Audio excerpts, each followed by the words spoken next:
The mouse.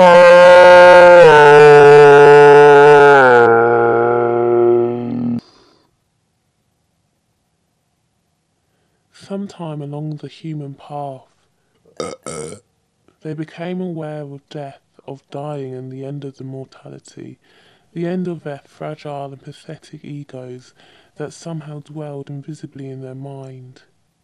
The idea of dying and ending from this world was the sickest idea of all. Where would the humans go? And what would happen to the great I, to the great ego? Is it possible to be nothing? No, it is impossible. But it is not possible that death could be something mediocre and as boring as going to the office, or as boring as watching your son eat cereal on a Sunday morning when Granny can't buy enough cake. No.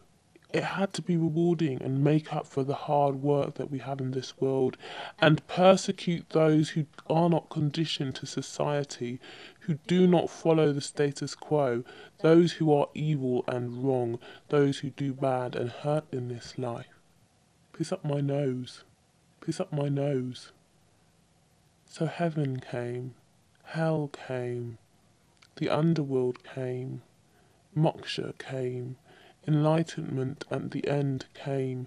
Worlds where when you die you get everything you need and more. Lavish gold and streams of wine, virgins all around.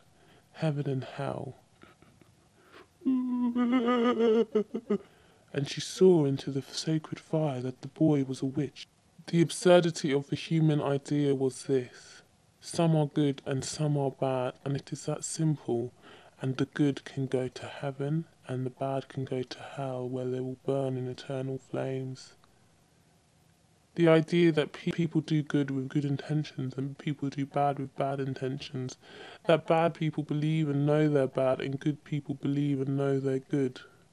And then there was the idea that we would see the mind of God, that we would see and know all, and that everything would make sense. But I, the mouth, have had a dream. I dreamt that I was shot in the head. It was the end, and I was about to see the mystery of death. I thought I would see a montage of my life, and I would become one with the mind of God. So, I was shot, and I prepared for that moment. But nothing happened. Nothing. I was just caught in blackness. And this was the saddest thing of all, knowing that death was nothing. Mundane, boring, mundane, boring, mundane, boring, mundane.